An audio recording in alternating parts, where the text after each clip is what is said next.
You are listening to the serialized audiobook podcast for Blood of the Stars, an epic fantasy novel written by Karyne Norton, read by Paeter Frandsen and Karyne Norton. If you can't wait to listen to the whole audiobook, or if you want a signed physical copy, go to karynnorton.com/shop to get the lowest cost by buying direct. You can also find the audiobook on Audible, Barnes & Noble, and other standard retailers.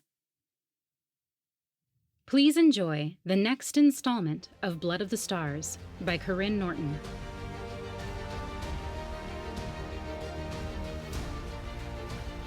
Chapter 80. Aura's head ached as possibilities flashed through her mind.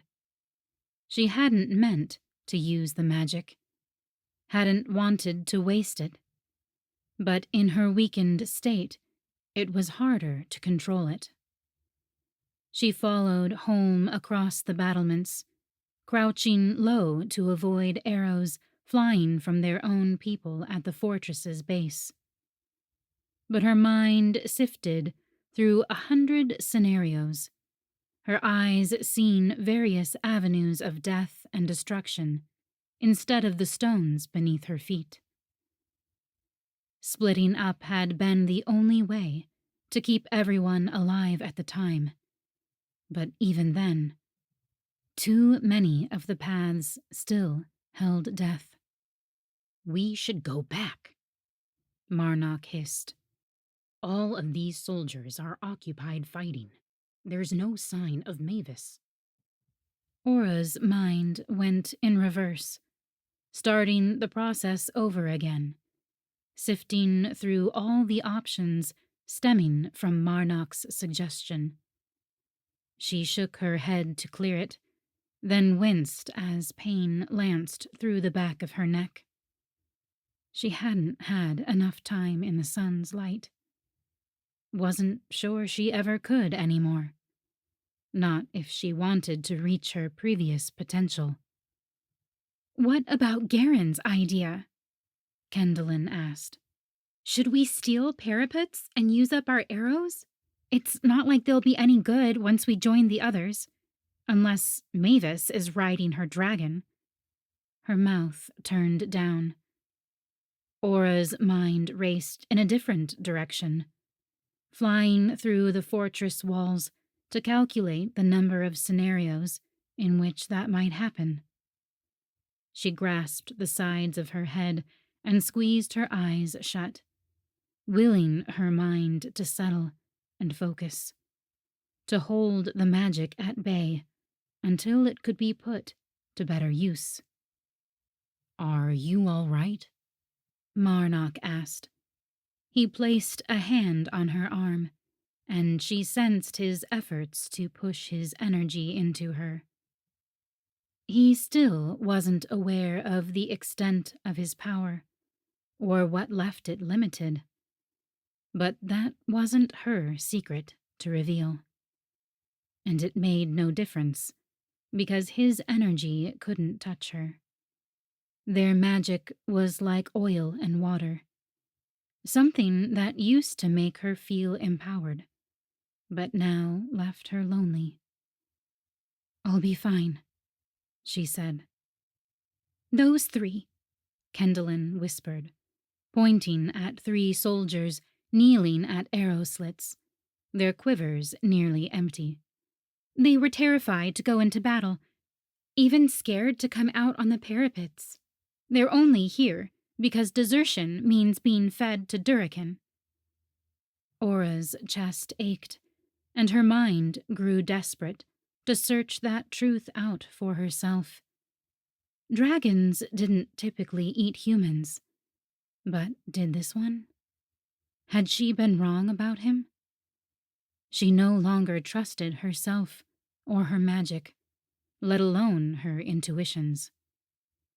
They all rushed forward, and Holm spoke with more authority than Aura had ever heard from him. "Take your break. Refill your quivers. Then relieve the next group." He gestured at the soldiers to the right, but the 3 frightened men were already gathering their supplies. One hesitated, looking at Aura a little too long, the fuzz on his upper lip revealing his youth. "Go on," she said. "Maybe the fight will be over before you have to return." His face brightened. Then he schooled his features. "They've started retreating, but Zane wants us to follow. Says the Queen wants us to defeat them all.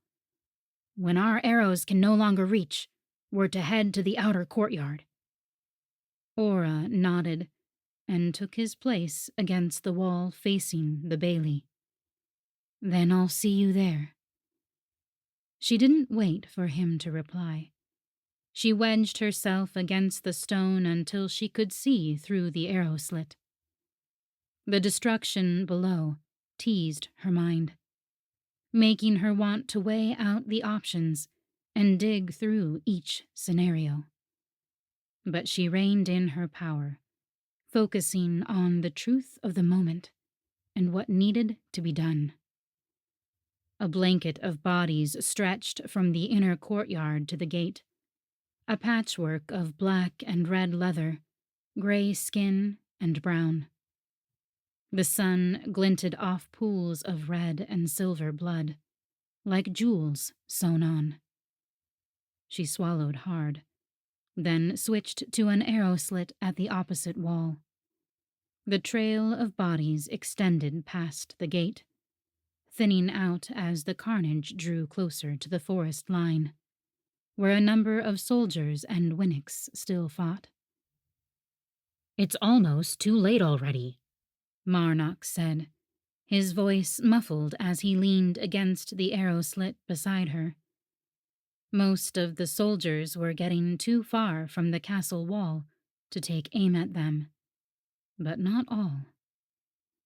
Aura nocked an arrow and pulled back on her bow, letting her eyes hone in on a target. "Forgive me for what I must do," she murmured, "and may the sun have mercy on your soul." She let the arrow fly, but set her sights on another before it hit. 3 more hit their targets before Kendallin gasped, "Aren't those Garen's men?" Aura pulled away from the wall to see Kendallin peering over the opposite edge toward the bailey and inner walls. 4 men held enemy shields over their heads, shields they'd clearly stolen, since their leathers were brown instead of black. They went against the flow of men exiting the castle, cutting them down before the soldiers could realize the shields hid their enemy. Arrows glanced off the bronze-plated wood, but Aura winced as one struck a calf, and the man stumbled.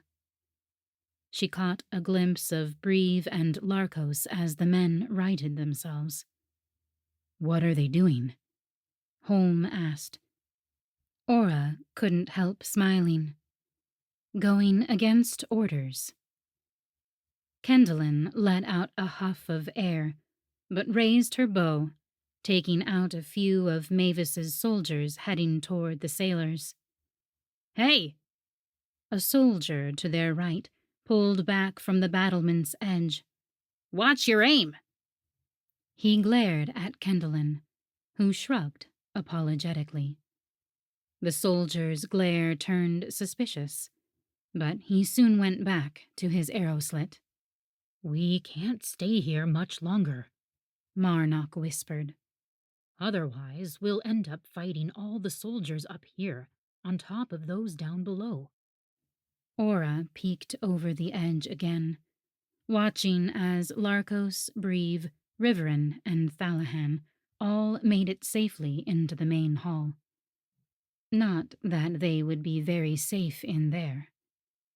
Holm licked his lips, glancing at the sun. "Maybe we should get the sailors from below, before joining the others in the northern keep." It was a solid plan, but would it prevent them from getting to Emerus? Would it keep Eliana alive? Would it stop Aura from getting the golden arrow. Good idea, Marnock said. they'll want to defend Karyne, and we could use the extra hands. Aura resisted the urge to search out the possibilities. It was a waste of magic, effort that relied on her own power. She knew now that she should seek out the sun. She didn't need to see all the possible paths if she saw the path the sun wanted her to take. But it had been too long since she'd truly communed with the sun. She wasn't sure she'd see the right path. Not after all her years of failures. Kendallin grumbled but followed the others as they wound their way through the battlement stairs and past servants' quarters. Thanks to their stolen uniforms, they didn't get a second glance from the soldiers they passed. Not until they reached a lower level near the main hall. You don't want to go down there, one soldier said, gesturing behind him. They set Winix on the fortress. Don't know how they did it. Winix. The man shook his head and kept walking, not bothering to notice whether or not they took his advice. Aura and Marnock exchanged glances. Then all four of them adjusted their purple bands, ensuring their visibility. Another hall and staircase later, the frenzy of the Winix feasting echoed across the stone. Aura's stomach turned, her thoughts aligning more with Mavis's soldier. She didn't want to go down there. Sweat dripped down Holmes' face as they approached the south entrance to the main hall. I think we should find a way around that room, he whispered. I'll check, Kendallin said. If the sailors are still there, and if I can get their attention, I'll have them come this way. If not, maybe I can see where we can reach them faster. Holmes' quick nod sent Kendallin through the door, leaving Aura with Marnock and Holm. They're probably not even in there, Marnock said, voicing Aura's thoughts. They've probably already headed toward the northern keep. It's not like they'd sit around in the hall with all those Winix. With each moment that passed, Aura hoped they'd made the right choice. By now, they could have been in the northern keep, aiding the others and finding the golden arrow. When Kendallin slipped back through the door, she was on her knees. She pulled the door shut behind her and stood. The banister barely hid me, but the slats allowed me to see the entire room. They're not there. Then we go to the northern keep, Holmes said. They all turned back toward the passageways, gauging which way might get them there the fastest. A click rang through the hall, followed by a hiss erupting from behind them. When Aura turned, she caught a glimpse of a Winix down on all fours as he slinked his way through the doorway Kendallin had just vacated. He licked his lips before baring his dozens of sharp, pointy teeth. We have purple bands, Marnock said, lifting his arm toward the Winix.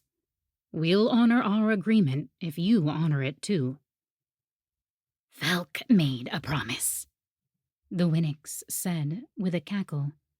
He does not speak for me. Kendallin frowned. We're helping to free you from Mavis.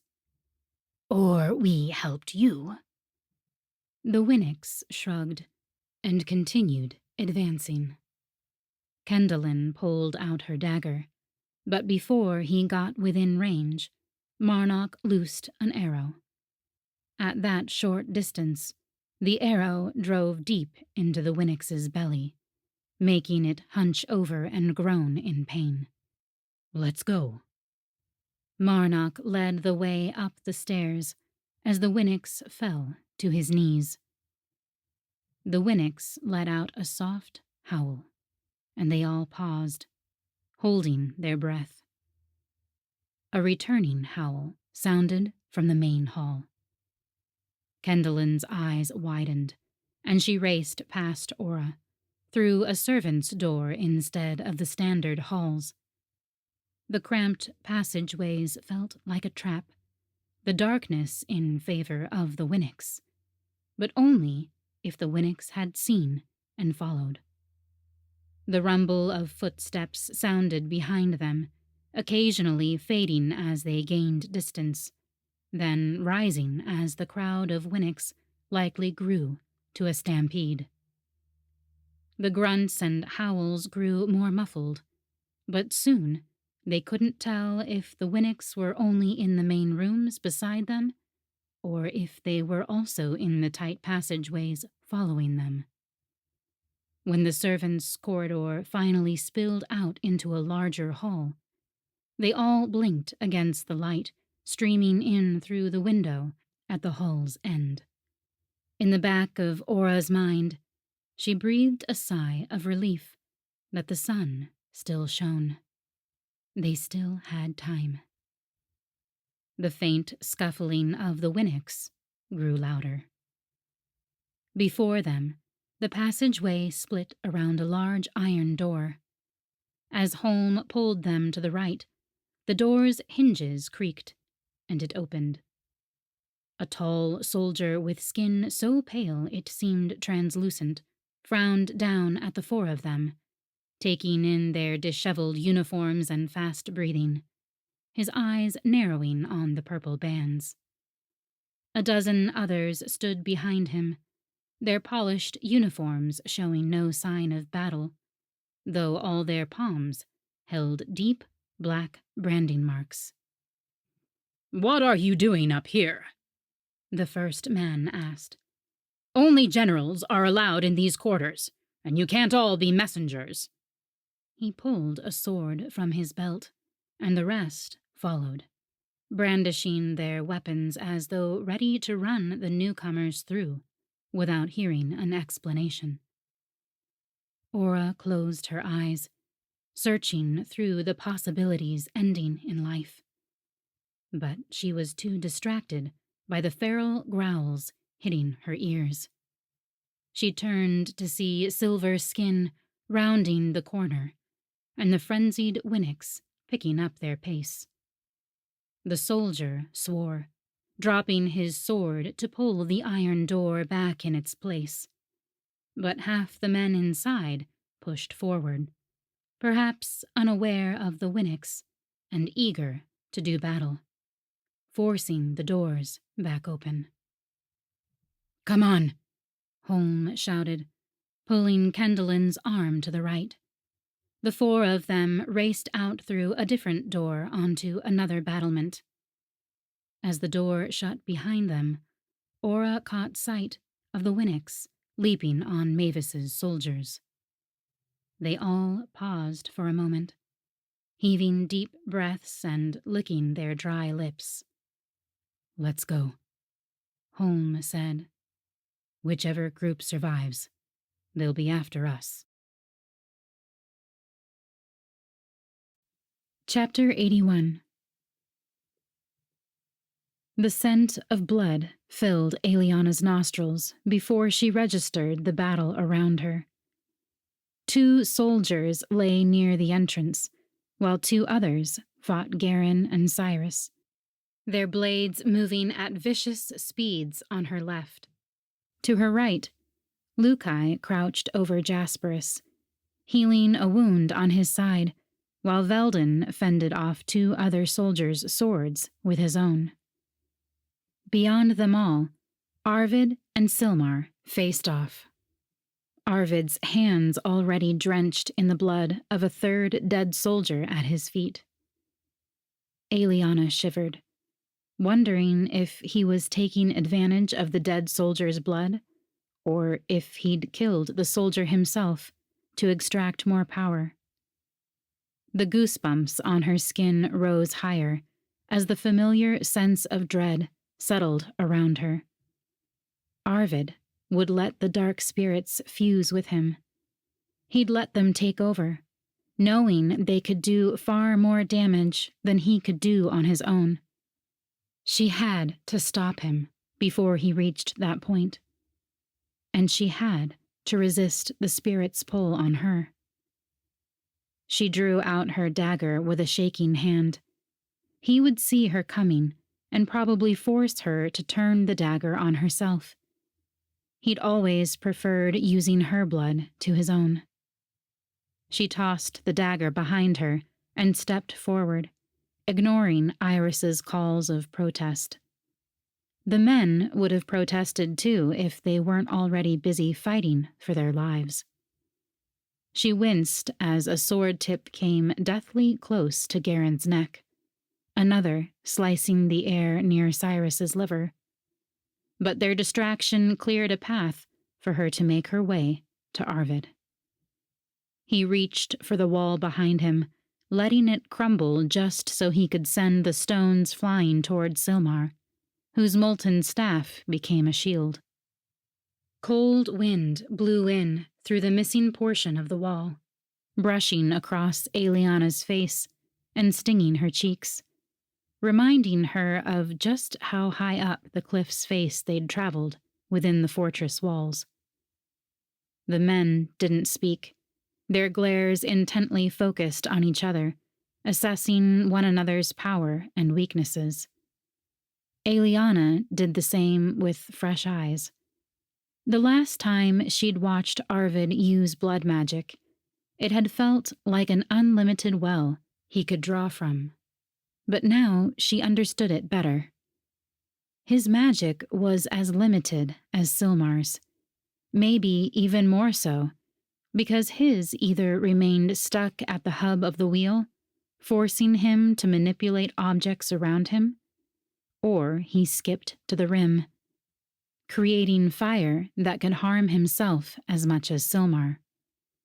But as long as he could draw blood from the soldier, his magic would last longer. She glanced at the soldier's body, then gauged the distance to the fresh gap in the wall. The stones continued crumbling, the gap now from her ankles to her chin. She couldn't fight Arvid, not like Silmar could, but she could weaken him. Arvid seemed to have similar plans for Silmar, and he shifted, placing Silmar in a sideways dance that put the old man in front of the gap. Silmar showed no concern, and Aeliana suspected he welcomed the change. Through the gap, the setting sun's rays hit the older man's back, likely replenishing his blood's power. With Arvid's back to her, it was the perfect time to make her move. She crept forward, drawing Silmar's attention. When his eyes met hers, he shook his head, eyes wide. Arvid turned right, forcing Aeliana to drag the soldier's body left, out of his view, attempting to reach the room's new balcony, which was still several feet away. Even with her starlock pushing energy into every muscle she had, it wouldn't be an easy thing. She passed on Silmar's side, but there was no way she could hide now. Arvid let out a yell, and she winced, waiting for the strike. But it never came. A glance up revealed the two men grappling, whatever magic they might be using lost beneath chokeholds, elbows, and knees. She kept dragging, the scrape of leather and flesh on stone making her stomach heave. Blood spread across the floor with the dead soldier, beckoning her to draw on it. If there was ever a time to lean into such strong magic, it was now, when her friends needed her help. The temptation slowed her progress. She held her breath, but instead of smelling the blood's allure, she tasted its metallic tang, the sensation making her mouth water. When she reached the edge, the distance below was dizzying, and she froze.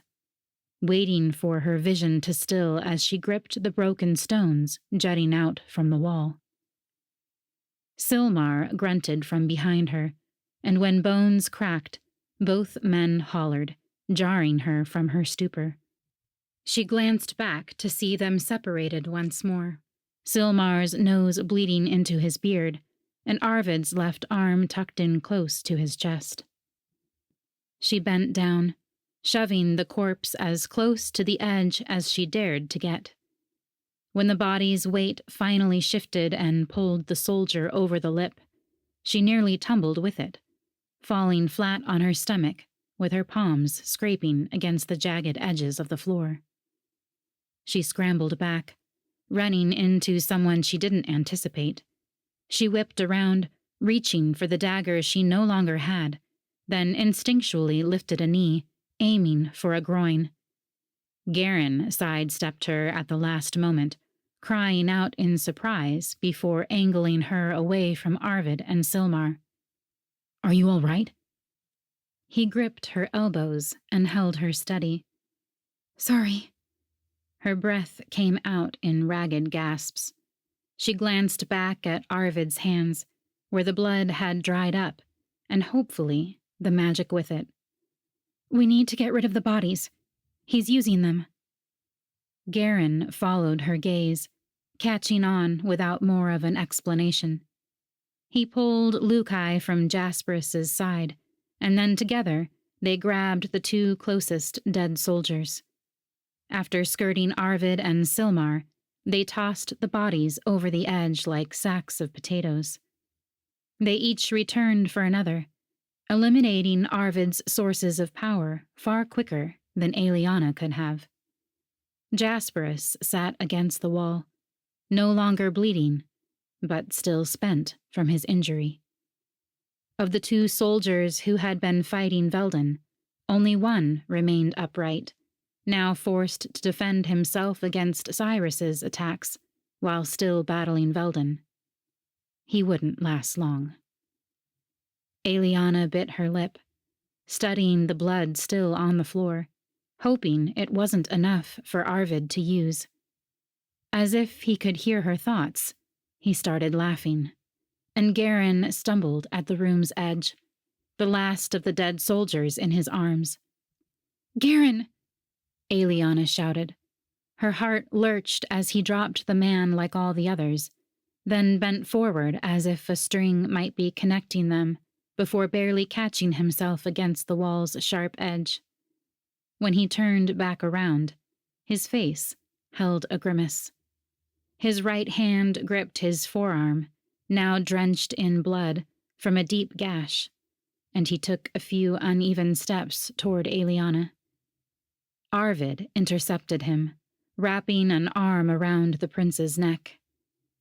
Aeliana tensed, watching their motions as if underwater, her eyes demanding the scene to reverse.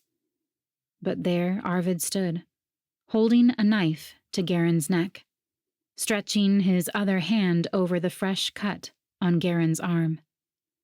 The others all went still, the room finally void of any enemies beyond Arvid, and yet the balance of power shifted in his direction. "They really do find the highest starblood concentration for their line." Arvid's eyes rolled back in his head for a moment, and Karyne grew more limp under his grip. "It's rare to find anything so pure." Even Silmar glanced around the room, clearly at a loss for what to do. If they attacked Arvid, it was Karyne who would get hurt. If they didn't attack, Arvid would continue drawing power from Karyne's blood until nothing was left. When Silmar's gaze landed on Aeliana, it seemed there was an apology in his eyes. She shook her head. "No, stop." Arvid turned, swinging Karyne in front of him like a puppet, using him as a shield. Her gaze dropped to Karyne's arm, to the blood seeping out. "They've been teaching you." Arvid's grin widened. "You know how this works. Probably found yourself wanting their blood. Afraid I won't leave enough for you?" She winced and stepped back, hating the way his words picked at her past, like a scab hiding a gruesome wound. Never. His grin quickly fell, and the point of his knife dug into Garen's neck, droplets of blood falling like the sprinkling of rain.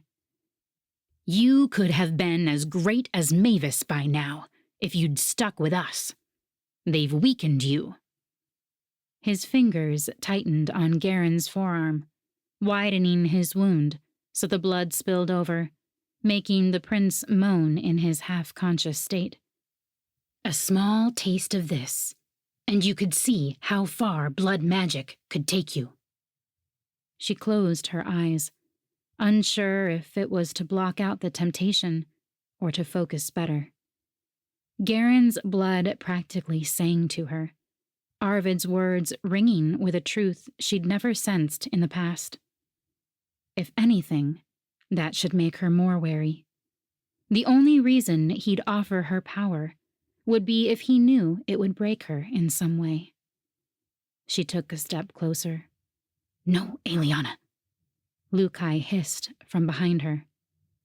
The words she'd heard Cyrus recite from the sins of the stars came back to her.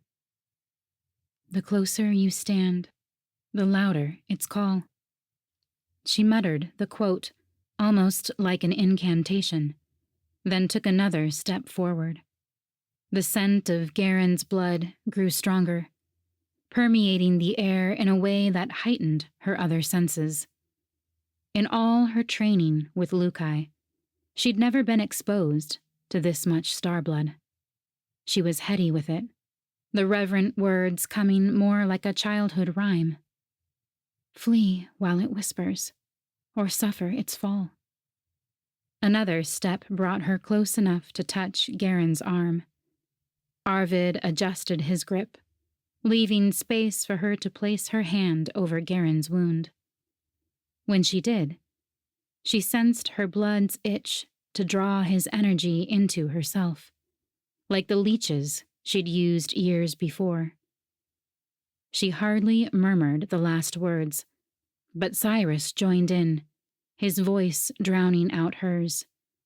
"Better to die without knowing its gall." She hesitated as his voice echoed across the stone walls. She'd tasted its gall. The family she'd killed, the ways Arvid and Vera had used her blood. She'd been a pawn in their hands. Now, it was her move to make. Using Garen's blood would be her choice, her own invitation to the dark spirits. She should run, save herself from the dangers of blood magic. But how could she save herself and leave Garen at Arvid's mercy? "How much more could I do with blood magic?" she asked, finally opening her eyes. The protests of her comrades were like the buzzing of insects in her ears. Arvid's grin returned. "Why don't we find out?" He licked his lips, glancing down at the blood on her hand, waiting for it to be used. Waiting for her to invite the dark spirits in, just as he always had. She gripped Garen's arm tighter. It would be so easy to use his blood. Outside of Garen's body, it was no longer any use to him. But for her? She shivered. Now that she knew how to control its power and guide it, she could do so much with it, far more than Arvid. But it would come at a cost. Instead of drawing Garen's power into her starlock, she fought against the Starblood's natural flow.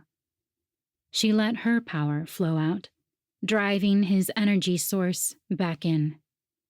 She sensed the wound knitting beneath her hand long before she could see it. Arvid shifted, lowering his knife and loosening his grip on Garen in anticipation of Eliana's blood magic being the death of the prince. I used to think you took my blood because you were greedy. You wanted more than what you already had. The blood remained on Eliana's hands, its energy no more or less than before she'd begun, and the blood in Karyne's veins flowed strong. She shoved him aside, careful to let him fall on the stones exposed to the sun, hoping in his weakened state he might play dead just a bit longer. But the truth is, your magic was never as strong as mine. Blood magic was the only magic you could do, so you tricked me into using it to weaken me, to keep me enslaved without a need for chains. Arvid twitched under her gaze, but he didn't disagree. I never wanted any part of it, and I still don't. Arvid raised his knife once more, but Eliana let her Starlock's power reach out through her, forcing Arvid to loosen his grip until the knife clattered to the ground. She grabbed the knife for herself, its foreign grip still giving her a sense of power now that it was in her control. For a moment, his eyes widened, a strange panic she'd never seen on either of her guardians' faces overtaking him. But then, the cold rush returned, taking Eliana's breath out of her lungs. Darkness flooded the room, momentarily blocking out even the sun's rays. It swept over Karyne, who shivered and scooted back against the wall. Then it rested on Arvid, pausing as if to take a breath. Only it was Arvid who took the impossibly long breath, sucking in the dark spirit as if it gave life to his body, when, in reality, it brought him just shy of death. The darkness retreated, absorbing into Arvid until his skin seemed leached of color and warmth. He stretched his neck and flexed his fingers, reveling in the new sense of power. He stood near the wall's edge, the broken stones framing him as the sun's light filtered in. Eliana's heart raced, her small victory now a waste of effort. "You've made a mistake," Arvid said, his voice deeper, his smile wider. "Not just in refusing the blood magic, but in thinking righteous choices are rewarded. Refusing to do blood magic won't save your friends." He held out a hand, and something black coiled out from his fingers, burrowing into Jasperus's side. Jasperus slid farther down the wall, and Iris rushed to gently lower him, lifting his shirt. The skin remained intact, but a blackness spread in his vessels, like a poison working its way through him. The others inched away from Arvid, but Eliana stepped closer. "You're right. I can't compete with your dark spirits." His laugh bounced painfully off the walls. "But you are still a man." She flicked her wrist and released the dagger just like Lukai had shown her, just like she'd done when fighting the Winnicks. It flew through the air with surprising accuracy, and Eliana held her breath. She hadn't imagined being able to take a human life in this way, but now that the moment was here, she was ready for the weight of it, just like she'd been ready with Baljek. Only Arvid batted the knife away like a child's toy, and it fell and clinked against the stone. "I'm no longer just a man when I have this in me." Arvid gestured to himself, and his form flickered, allowing Eliana to see the dark spirit permeating every part of his body, fused with his soul, feeding on it like maggots. Eliana frowned, pulling her bow from her back instead. The others each readied their weapons as well, their movements slower, slightly more wary. Arvid wanted Eliana alive, but the others didn't matter. This fight needed to be hers. "Leave," she whispered, glancing at the others' uncertain faces. "Take Jasperus, and go before Arvid injures you or uses you." Iris dragged Jasperus toward the doorway until Lukai and Velden helped her lift him. But Silmar spun his molten staff, forcing Arvid to face him once more. Eliana sent an arrow flying at Arvid's chest, but he caught it, tossing it out the gap before summoning his knife. Still, his gaze remained on Silmar's spinning staff, an almost youthful arrogance to his eagerness. Blackness shot out from his hands once more, snuffing out Silmar's staff like a candle's flame. Silmar tripped in his surprise, catching himself on the wall and letting his staff clatter to the floor. Arvid released another dark wave that caught Silmar's hand against the stone, like a fly in a spider's web, before he could summon his Starlock's energy another way. Velden joined the fray, pulling at the blackness, but it only spread to his webbed hands, weaving through both their veins like paint spreading on a canvas. Cyrus rushed to Velden's side, stripping fabric from his tunic before attempting to wipe the blackness away. Eliana readied another arrow, which made Arvid laugh. "We could do this all day, but you're running out of time." He glanced meaningfully at the sun over his shoulder, which was now at eye level. Too late, Eliana realized it was a ploy. When she flicked her gaze back to Arvid, his black ropes had yanked Cyrus in front of him like a shield. He sliced Cyrus's upper arm, then held his knife at the younger man's neck. With his free arm, he trapped Cyrus against his chest and caught the blood pooling beneath the wound.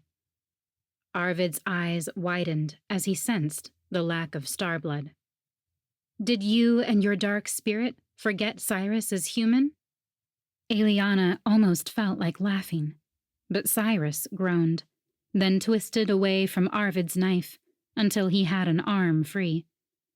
He shoved his hand against Arvid's throat, using it more as a handle to push Arvid toward the tower's opening than to actually choke him.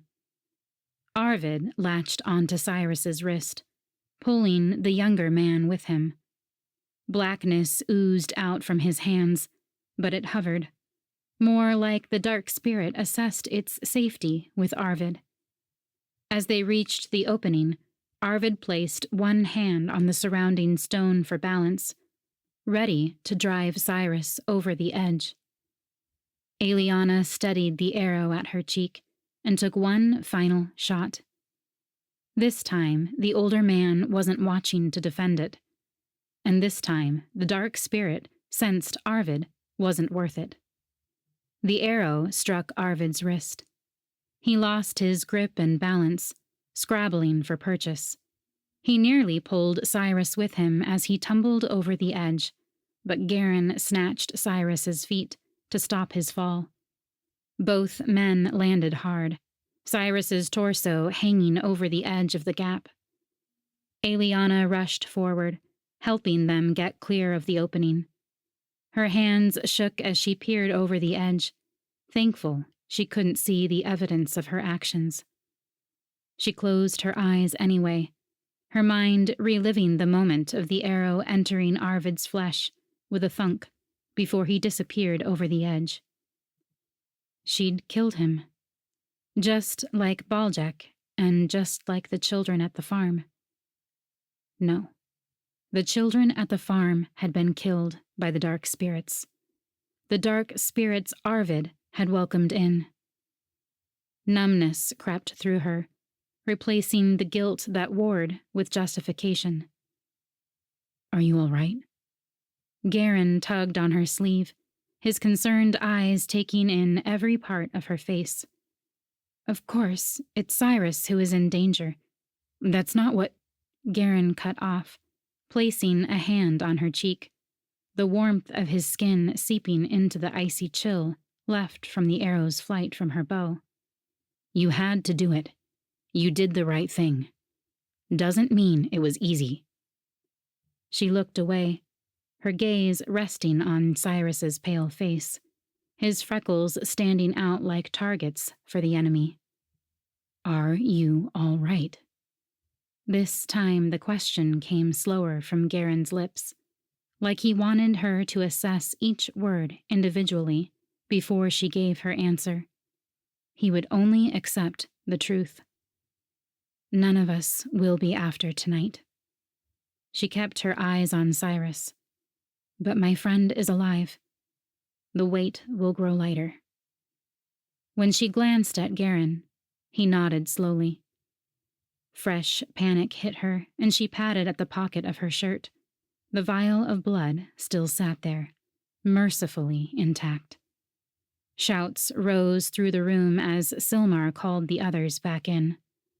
Veldin wrapped seaweed around Silmar's hand, and the blackness leached from the injury to the plant.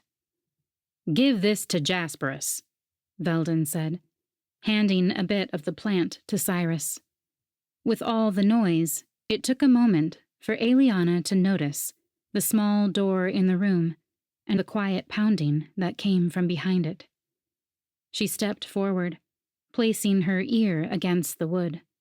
"Please."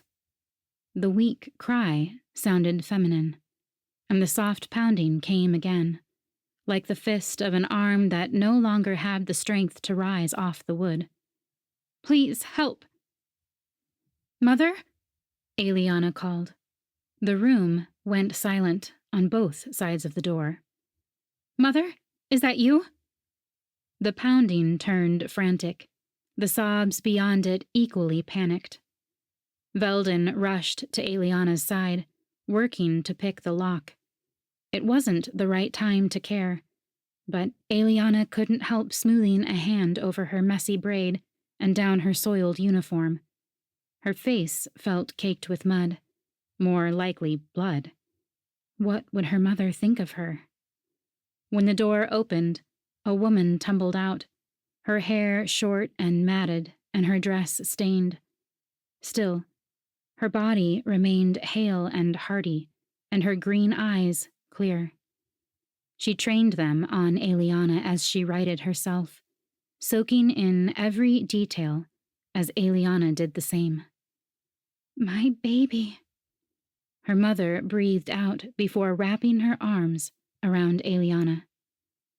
Eliana swallowed around the lump in her throat, unable to respond. When they pulled back, Eliana finally understood why the people had stared. She probably got her nose and ears from her father, but her mother's lips had the same uneven tilt, and her eyebrows held the same downward curve. Her mother's wrinkles served as the fastest way to tell them apart. Until Eliana caught sight of her mother's palm. An ugly black bump rose, like Miklaus's had. Her brand.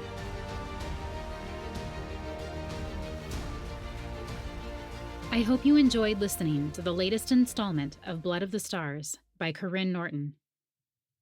If you enjoy listening to this narration, you might enjoy listening to the Finding Fantasy Reads podcast, where Paeter and I narrate fantasy short stories from a variety of authors to help you find your next favorite author.